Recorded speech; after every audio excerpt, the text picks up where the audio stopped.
हम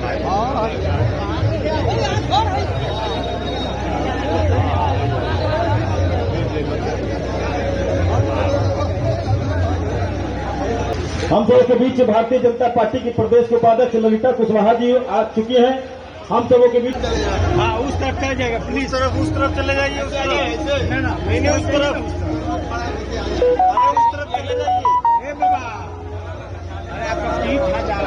हम सबों के बीच पूर्व महापौर और भारतीय जनता पार्टी के उपाध्यक्ष सुरेश कुमार जी भी उपस्थित है। उनका भी अभिनंदन स्वागत है। आप लोग व्यवस्था बनाए रखें, कृपया पीछे से जाए। गीता जी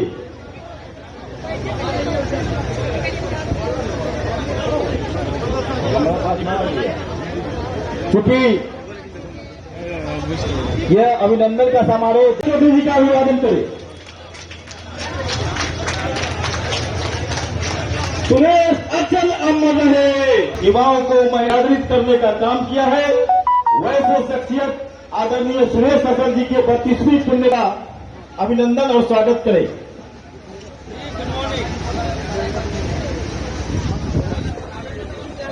हमारे हम सबों के बीच कुठनी के जानदार शानदार विधायक जो उन्होंने कार्य किए होंगे वो मील का पत्थर साबित हुआ होगा कि समाज को जोड़ने का काम किया है।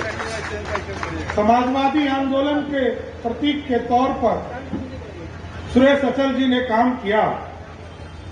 विचारधाराएं अलग हो सकती है, सबका काम करने का तरीका अलग होता है, लेकिन रास्ते सबके एक हैं, ये ध्यान रखिएगा। सबको बिहार बनाना है और इस देश का निर्माण करना है। कोई किसी भी रास्ते से आए, हम सबके रास्ते का स्वागत करते हैं।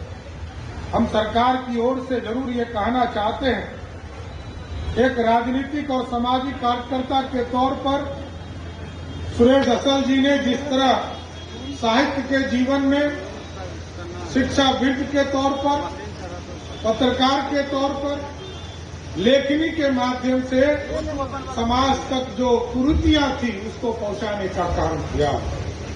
जैसा कि हमें बताया गया कि उस जमाने में जब गरीबों को जमीन देने का मामला चल रहा था मुसहरी में, तो भूमि हड़पने का काम कुछ लोग कर रहे थे।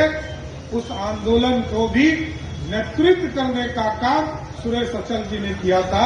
इसके लिए भी हम बधाई देना चाहते हैं।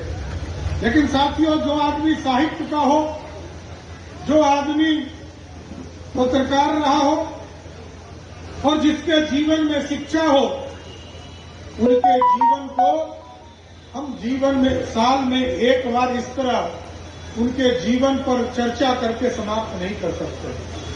मैं विवेक जी कहूंगा, विवेक जी सक्षम आदमी है। नहीं सक्षम है तो पूरी तरह हम लोग सक्षम हैं। हम सरकार के तरफ से करेंगे, यहाँ उनके जीवनी पर एक पुस्तकालय बनाने का काम करेंगे, जिससे कि उनके जीवन पर जो चीजें स्थापित हुई है, जो उन्होंने किया है कार्य, उसको जरूर दूसरे के दर्शन के लिए छोड़ें।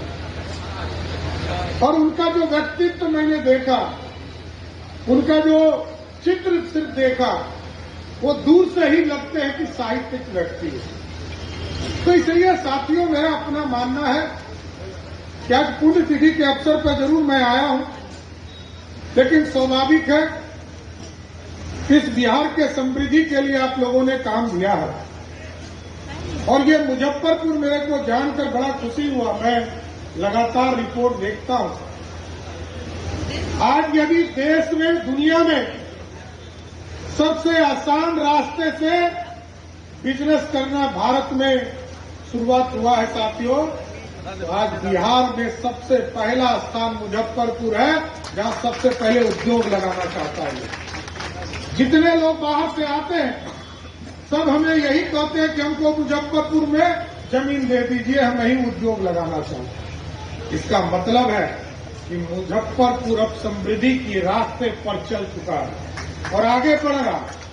हम जरूर आश्वस्त करते हैं, कई चीजें हम लोगों ने शुरुआत किया है और हमने तो कहा है हर हालत में, क्योंकि प्रधानमंत्री जी आदरणीय नरेंद्र मोदी जी और बिहार के लोकप्रिय मुख्यमंत्री नीतीश कुमार जी बिहार के विभिन्न स्थानों से अभी हम लोगों ने 10 एयरपोर्ट के निर्माण का काम शुरू करने जा रहे हैं और अगले 1 से 1.5 महीने में 15 अगस्त के पहले हम आपको स्वस्थ करते हैं कि मुजफ्फरपुर के भी एयरपोर्ट पर ईटा और काम शुरू हो जाएगा। साथियों, इतना स्वस्थ करना चाहते हैं क्योंकि ये इस इलाके के समृद्धि का रास्ता खुलेगा।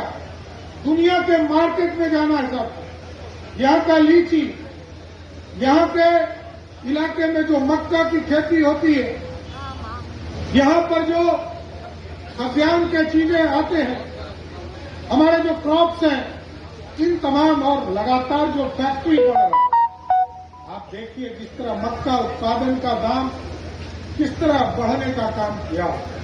सिर्फ इथेनॉल प्लांट को भारत सरकार ने एमओयू किया और कहा कि हम भारत की सरकार 35 लाख लीटर जो है इथेनॉल हम खरीदने का काम इंडियन ऑयल के माध्यम से करेंगे।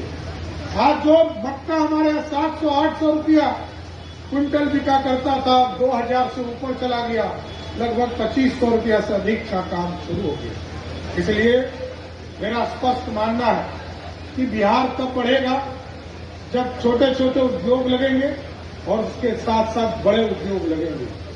मेरे को गर्व है कि जिस बिहार में 23,000 करोड़ रुपया का बजट हुआ करता था, आपके आशीर्वाद से, आपके सहयोग से, मैं जब 2 पिछले वित्तीय वर्ष में मैंने बजट पेश किया तो 23,000 करोड़ से बढ़ाकर आज 3,17,000 करोड़ का बजट हो गया। और आज हमें गर्व है कि जहां 6 मेडिकल कॉलेज हुआ करता था, आज हमने 35 मेडिकल कॉलेज की नींव रखने का काम किया। और आगे भी जिस जिले में मेडिकल कॉलेज नहीं है उसकी स्थापना का काम किया जाए। और आदरणीय प्रधानमंत्री जी से हम लोगों ने आग्रह किया, ये मुजफ्फरपुर एक बड़ा सेंटर है साथियों, और इस इलाके में तो कैंसर की संस्थान, एक बड़ा कैंसर की संस्थान हम खोल रहे हैं टाटा के कोलैबोरेशन के माध्यम से, क्योंकि यहाँ के लोग जाकर मुंबई और टाटा में जाकर इलाज कराते हैं। ऐसा दिन भी आने वाला है।